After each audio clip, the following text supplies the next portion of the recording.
Hello and welcome to the latest episode of Let's Talk ABM with me, Declan Mulkeen, CMO of account-based marketing agency Strategic ABM. ABM is one of the hottest B2B strategies right now, helping companies to win, grow and retain their most important accounts.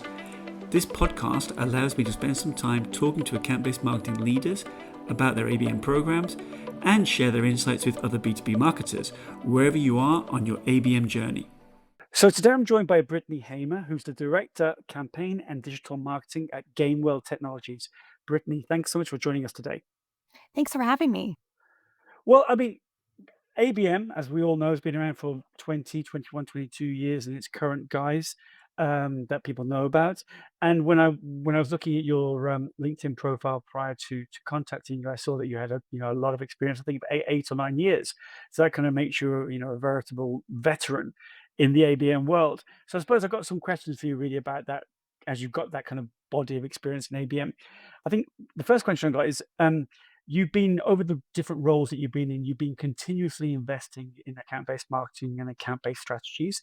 So why, number one, I suppose is my first question. And I suppose my second question is, when is it that you see, based on everything you've done in the previous roles and your current role at Gainwell Technologies, when is it that you see ABM working well? I.e., what are the conditions that you need to go into a company for it to work well? Those two questions kind of hit you straight out of the bat.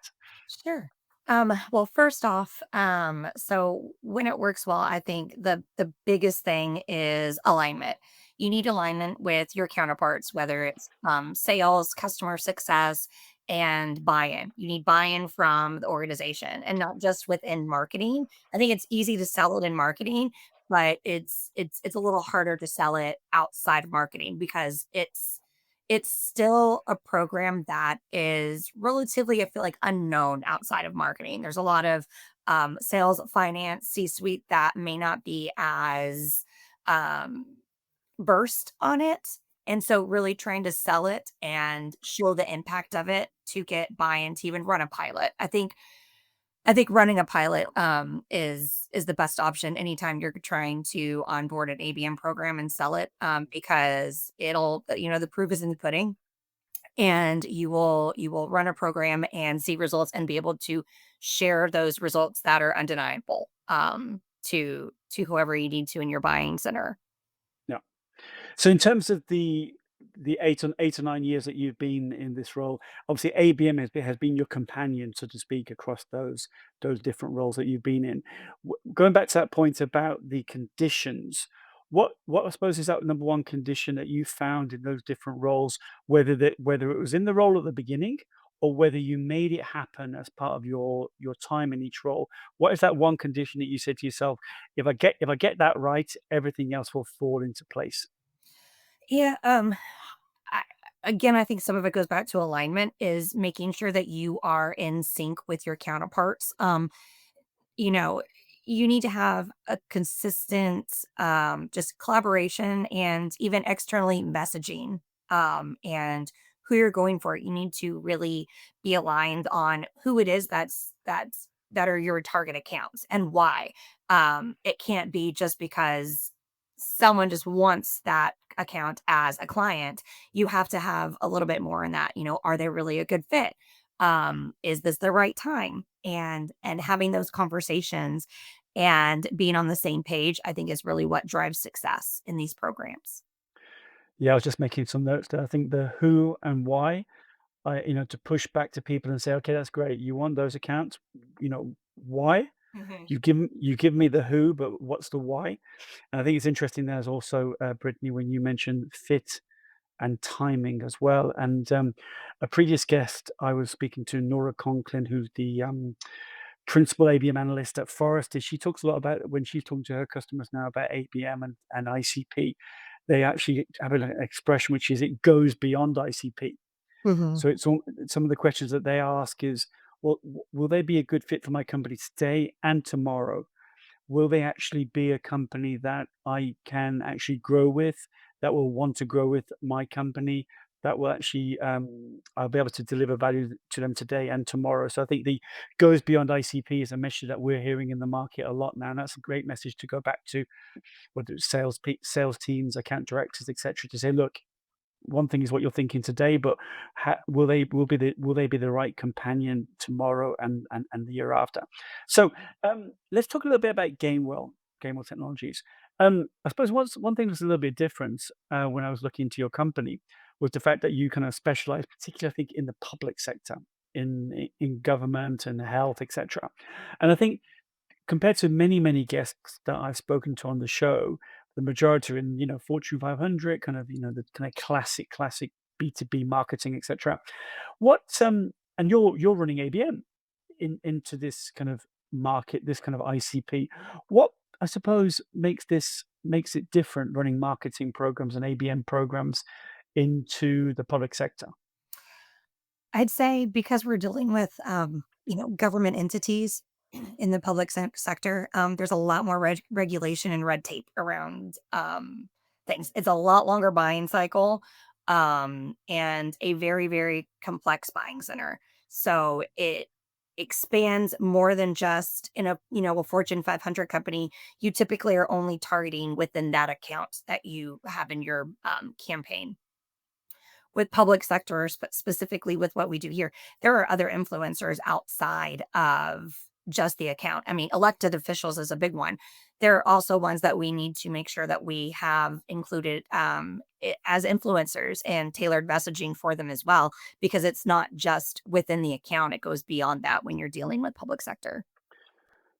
Well, that's fascinating. I was just thinking through my head some of the kind of departments that you might be working with and then public organizations, and the fact, as you said, you've got the account, which is great, and you know how to build relationships inside there, but you, as you said, you need to work out, well, is there a board of governors, or is there some kind of independent panel that oversees this department or this agency?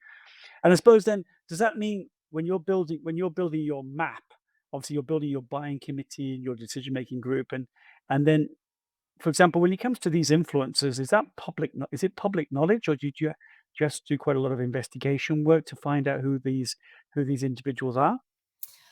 Most of it's public knowledge, but we Mm, also have a very close relationship within these accounts to find yeah. out more about who specifically could be, a good target within the campaigns. So it's a little bit different with our company specifically, is because we have such a small total addressable market. Our account managers are so ingrained with those accounts. So it's I feel like the leg up in this, I know we have a lot of regulation and red tape, but the positive in it is that we have such a tight knit um just relationship with them between our company and or the account managers and those accounts. I mean, is it the case then that with these public sector bodies and organizations and healthcare groups, etc., um, is it the case that everything has to go through some kind of tender process? And so part of your ABM program is trying to influence the tender process as well? Or are there kind of open projects that you can be involved in without necessarily going through the formality of a tender process? I'd say most of it is through procurement or RFP. Yeah. If there's a way we can not go to RFP for it, or for the account to not go to RFP, that's always better. But I'd say for most of them, that there's restrictions in place where they are required to procure every so often.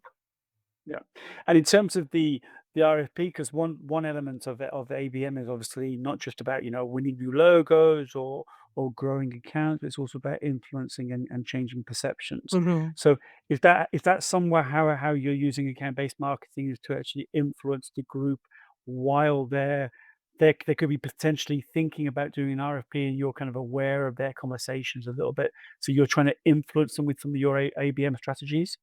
Yeah, so we'll have, in collaboration with the AGMs and sales teams, we will have sessions, working sessions, and come up with messaging, pain points, anything that we can on it. But that doesn't mean that is set in stone within the entire campaign. There's often been times where an RFP will drop and we'll have to pivot from what we thought we were was going to be in it and what we were messaging against to what actually came out of it and what they're looking for and how we can position ourselves as the best candidate in the RFP. Yeah. I mean, that kind of area in many companies, they kind of call it pursuit-based marketing Hmm. or deal-based marketing. I know one of the previous guests on the show, Celia Slack, heads that up at ServiceNow, which is quite a well-known company in the ABM space as well. And I think she was talking about lots of late nights and weekends and crazy kind of like deadlines to meet when these RFPs drop. Let's dig in, Brittany, a little bit into the ABM program you have there at Gainwell. Um, we talked about the kind of the ICP that you operate in, which is different to many other companies that are doing account-based marketing. But what would you say if you had to kind of boil down, what's the original challenge that you faced that made you say ABM is the right fit for that challenge? I think really penetrated into the accounts. Specifically with where we are in Gainwell right now, dealing with public sector is it's a bit more challenging, than it is probably in just a wider array of, organizations out there in categories. But it is a bit harder, but I think that's why it works, is we can be very targeted and very specific in our campaigns and our messaging and, get that in front of them where we might otherwise struggle to get that message to them. Yeah. And is the majority of the projects focused around customer expansion, or is it there's also some new logo in there as well? Mostly customer expansion. The way Mm, we consider it is through lines of business. So we may have an account that is a current client, but if they are not a current client within a solution space, we would consider that a white space and a new logo. Even though the account itself probably has some sort of business with us, it's within the solution area that we would consider that we're trying to break yeah. into. And on that point, when it comes to thinking about which accounts to go for, you obviously mentioned that you obviously talk closely to your account teams and your sales teams. Do you use any kind of matrix then to kind of prioritize, give a scoring model, or is it a bit more kind of flexible, the model? It's a little bit more flexible, and we've tried to have a hard, like, threshold around what we would support with campaigns, even what would I mean, pretty much we will support everything in some form. It may not all be one-on-one, but maybe it's a one to few word solution or one to many where it's just more of that brand that we're pushing out there, but, regardless, we do still try to support them in any way we can. Um, Most of it, I would say, is revenue based. But again, like I mentioned, if we're trying to break into an account within a certain solution area, the revenue potential for that specific solution we're trying to get in might be lower than our threshold, but if there's a bigger opportunity for selling in and growing that revenue, then I would say that, we would probably count that a little higher in our hierarchy and, be more willing to do a one-on-one with them. And that's actually an interesting point. So in terms of the program, as we talk about one to many, one to few, one to one, what are you running a mix across all three there, or are you focused a bit more on the one to one, one to few, one to many? Yeah, it's a mix, but I'd say because we have such a small total addressable market that, um the way we have it set up is a lot more like a one-to-one, technically, set up is one-to-one. So every, account has its own campaign, but where we really, differentiate between what is considered a one-to-one, one-to-few, one-to-many is how we are positioning that campaign in there. So is it that it's a one-to-one because it's a high value account and we have a bunch of pain points we know that we can message against, which would constitute a one-to-one versus a overall solution where we may plug and play with different accounts that fit into that. So that's I'd say where it is, and it's good because it's so small, we are able to set up as a one-to-one because it gives us a lot more detailed information back that we're then able to relay back to the sales and account managers. And to that point, Brittany, is the can you paint us a picture of the experience? So you mentioned there about the different pain points, different messaging, that you then play back into the accounts and into the individuals within each account. Um, is it primarily digital, or are you mixing digital and physical? Can you paint us a bit of a picture? Mhm. We've had a lot of digital historically. We also have in-person, conferences that we will incorporate into campaigns, and we would also try to gather relevant intel that we can around specific accounts and target contacts that we can then relay back to the sales and account managers to arm them with that information for conversations in person at these events. We are also trying to, part of our 2025 initiative is to really expand out our field marketing. So we are growing our team on the ABM front and incorporating field marketing so that we can just mature our program even more. Yeah, it makes a lot of sense, that does.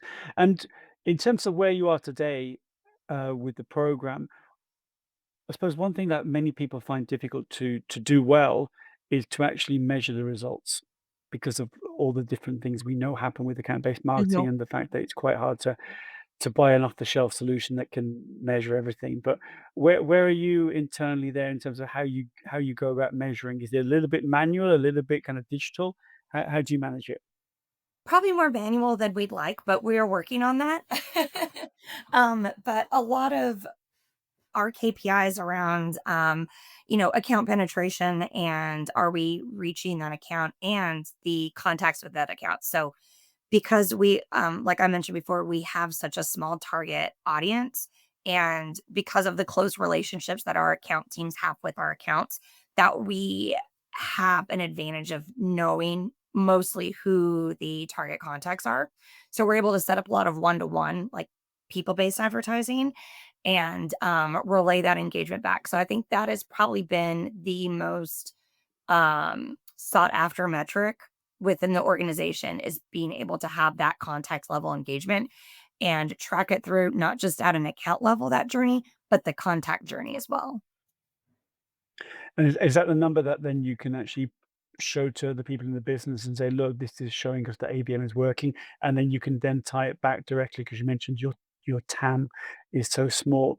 You can then tie it back nicely to the impact in terms of additional revenue, new product lines, new business. Is that the case?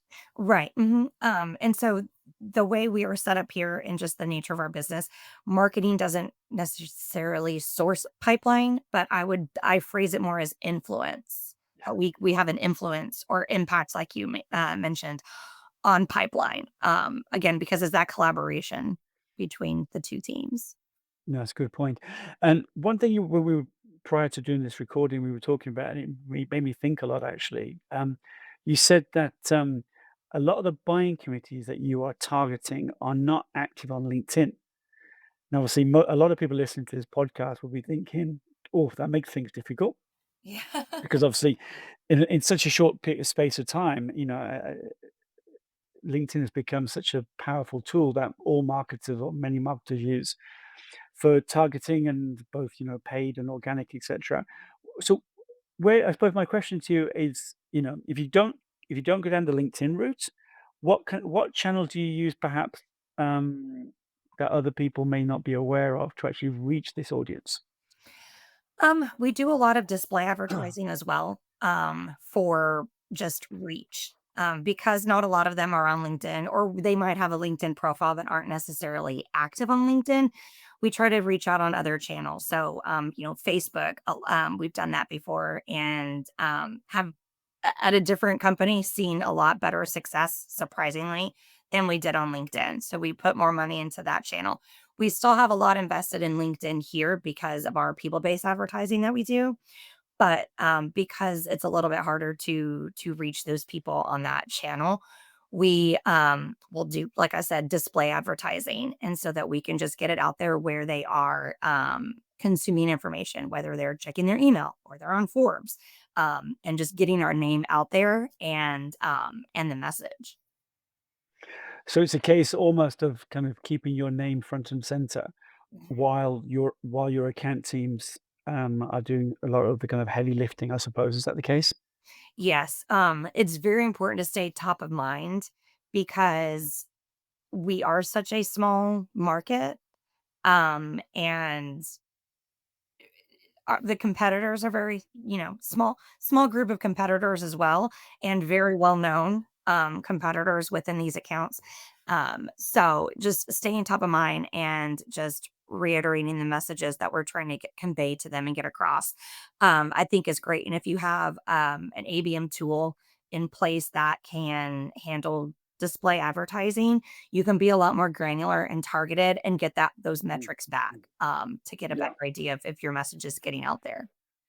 Yeah, that's a good point. And I see one question that you kind of mentioned 3 or 4 times now through the start of the conversation is around your account managers and how different they are and how crucial they are. Right. And obviously, at the top of the show, I mentioned that you've been in a whole variety of roles prior to joining Gainwell, and that obviously you've got a breadth of experience in terms of account-based marketing. I Is there something that people listening to the show could learn about how different the work is that the account management team do there to get close to the customer?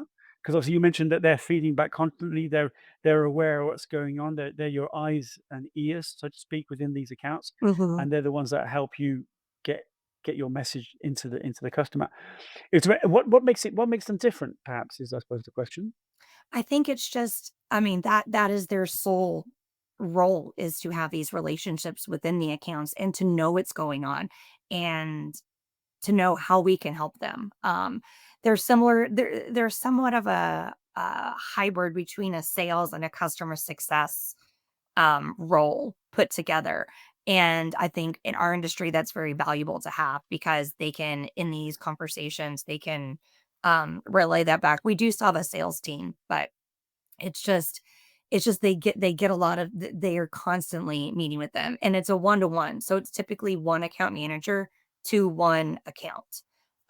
So, I mean, that relationship is just very strong and important because, it's one-to-one. They are able to commit, 100% of their time to that account versus sharing it across multiple. And I thought linked to that point around the account managers, another thing you said to me, which I kind of made feverish, notes about it. You said that the account teams now ask you to arm them with insights. Which basically is there's no greater, validation of what you're doing than the account teams asking you to give them what they need, right? So when they say, please arm us with insights, what are you giving them that's actually helping them to be better at their job? We do a lot of, well, in our reporting that we share back with them, what is it they're engaging with, whether it's at the account level overall or individual, if we're able to track that, so that that can help them in their conversations. If they're seeing a lot of engagement around a specific solution area or topic, they're able to leverage that in their conversations because they are, connected with them so often. We've had one, or it's happened a few times where we've actually been able to leverage intent data, which in typical ABM programs, like if you're marketing to a Fortune 500, intent is a pretty big indicator of being in market. For a lot of programs, they use that as a big metric. But for us, because of that close relationship, we know not necessarily from intent, but just from conversations, what might be coming through the pipeline. But we've had instances where we've seen a lot of intent around different topics, and not just intent monitoring, but intent being, specific solutions they're visiting on the webpage that may not match what the campaign is focused on. And so in conversations, relaying that back and seeing that consistent research occurring within the accounts, they have, been able to dig in and find out that, oh, there's an additional area of focus, or this other RFP that we were expecting months later is actually going to drop a lot sooner. And so, because we had that information and the account manager was able to go back to the account and casually bring it up, we were able to get ahead of the game where otherwise we probably would have been behind, and not known that that was an area that they were interested in. Yeah, that's a great point. I think that also shows that when you go back to the point you mentioned at the beginning about what is the kind of common condition that you find across these organizations, or you make sure exists, that kind of level of trust between you and the account team, that they know that you've got their back and you're able to Right. help them with that information. Just a few more things to finish off with, really, Brittany. I think another thing that you said to me, I kind of made a note of as well, that you said that what makes a great campaign is when you're always experimenting. And I think that is a common theme also across a lot of ABMers, is that one I suppose one thing that separates it from other B2B marketing is that you are, or you do have to continually experiment, right? So Mhm. can you give us an example of that in terms of where you've seen that work really well for you? Sure. Yeah, I love the always be experimenting because I'll joke, ABX is account based experience, but I joke it's always be experimenting, because I think that's what also makes a great program and keeps maturing it. So whether it's experimenting with imagery, messaging, channels, different tactics, I think you should always be out there, trying it out. It may not work, but at least you would know.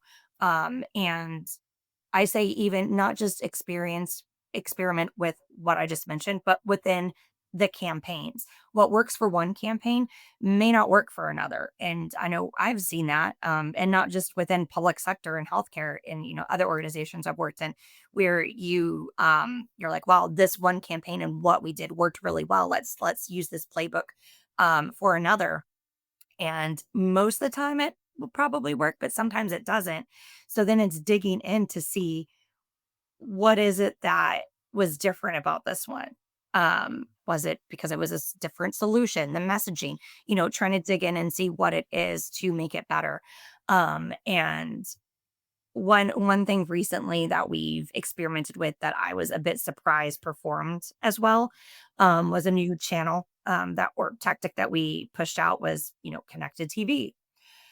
I thought, all right, it's just going to be, another brand awareness level. But I was very surprised to see that just within a 3-month pilot that we did with doing this new initiative, that we had a 66% lift in target account traffic to our website. And I thought it was just gonna be more of a, brand awareness, they see it, and there's not a great way to measure it, but to have some of those, metrics to tie back to, I think it helped us invest a little bit more in it. And it's just another way to get out there, um, aside from your traditional, LinkedIn, Facebook. Yeah. It's where they're streaming, if they're watching Netflix or Hulu and all of a sudden they see an ad for you, it's getting them outside of where they normally are and outside of that work mode. And it's just another way to stay top of mind. And with that connected TV example, what kind of targeting can you achieve? We have it set up. So we are doing it currently through LinkedIn and through display. And we're able to do it on an account level. Again, I think that's just probably part of the way we just have our program set up because we're so small, everything's set up at the account level. We initially launched it as a campaign itself, and all the accounts were just included in the target list. But we said, well, let's see what we can see on an account level and get those metrics back. So we set it up a bit differently and now we're able to see it at the account level. And so that ties in with our reporting a little bit easier, when we're reporting back out on these campaigns that, connected TV is another avenue that we've been seeing engagement on. I think that's one for the audience to look into, really, because I don't think there are too many people doing that, but definitely one to look into. Question for you, actually, which may throw you, but bear with me. I was just thinking before this call, had lots of conversation with ABMers over the years, and I've never had so many questions and conversations around AI than I have in the last kind of 2 or 3 months, in terms of artificial intelligence and the use cases in B2B marketing and account-based marketing. Have you started looking into that within your organization in terms of use of AI and Chat GPT and the rest of it? Is that something you're across, or is it kind of not there yet? Or It is something that we do entertain a little bit. I know some organizations still see it as a bit taboo, but I think if you can implement it the correct way, that it's very, very valuable. One way we are trying to implement it is through a content experience platform. So not only will it be able to populate content based on trends that it's been seeing within those accounts or contacts, it can also help with messaging. So if it's connected with your CRM, and it can see, oh, this specific title is visiting, then it can populate content or messaging based on those titles. And I think that's really, really awesome because it's better than trying to set everything up manually and have 40,000 different landing pages based on different personas. So to have it a bit more dynamic and use AI to populate that, I think is such a huge, huge time saver. Well, it's a great use case actually. So I think it'd be good for the audience to look into that. And I think, yeah, we're seeing so many different use cases for it across whether it's account selection, whether it's insights development, whether it's creative. Whether it's scoring modeling for, measuring ROI. I mean, there's a whole it touches everywhere, to be honest, and I think it's just a case, as you said, Brittany, to be a little bit cautious about where you want to use it and how, and to make sure you have the guardrails in place to make sure it's well used. Just some kind of rapid fire questions just to finish off with that I ask all guests. So, your quickest answer, and, let's see how you go on. What do you think, Brittany, has been your greatest ABM learning? Um, Always be experimenting, right? There you go. You had that answer ready. And the hardest part of ABM? Alignment and buy-in, but once you get there, it's all worth it. So it's hard, but you can get there eventually is basically You what you're can, saying, yeah. right? It's hard, but I think once you show that value, and even if it takes some holding, you'll get there, and it's so valuable. Good to hear. Misconception. What about the greatest misconception about ABM? That it's only marketing, and I think that's a common misconception. I don't think I'm the only one that recognizes that. It's more about marketing. It's about the whole go-to-market function. And is it the case then that you have to kind of reiterate that message when you're talking to people in the business and say it's much more than the M is a little bit misleading in account-based marketing? Somewhat, yeah. And it's not just marketing against sales, it's a collaboration. And but again, like I said, once you get there, it's very, very valuable and very impactful. Good to hear. Last question. So we're recording this on a Monday. I think it's a Monday morning for you there over in Texas. But let's fast forward to Friday. It's been a really tough week, and you just want to close your laptop down and enjoy some time with your family, or have a Coke or a glass of wine or whatever your favorite tip is. And you get a phone call from an old colleague who says, "Brittany, you've got to help me. I've been asked to do a presentation to my CEO on Monday morning. What is that one thing I must include to make sure that the presentation goes down well?" What would be that one thing you would say to them? Please include this Is this specific around ABM, I'm assuming? around ABM. Yes. Make sure, well, I don't know if it's anything specific, but I'd say it's more just a generic theme is to make it relevant for them. Make sure you know who you're talking to. If it's for the CEO, make sure you're speaking at that executive level and showing them what they care about because it's not going to be impressions or clicks or, vanity metrics like that. It's going to be tied to what can this bring that will help the bottom line and help grow revenue. So basically, yeah, going back to your point around alignment, making sure that it's aligned to what's important for them. Right. Yeah, I think, yeah, if you ever mention impressions or clicks to a CEO, they'd probably show you the door probably quite quickly. Probably. Um, Brittany, it's been an absolute pleasure. Thank you so much for sharing your ABM journey with us today, and I wish you and the team at Gainwell Technologies every success for the future. Thank you very much. Thank you. Glad to be here. If you enjoyed this episode of Let's Talk ABM, be sure to subscribe so you're notified when a new episode is posted. Feel free to rate and review this podcast. Thanks so much for listening.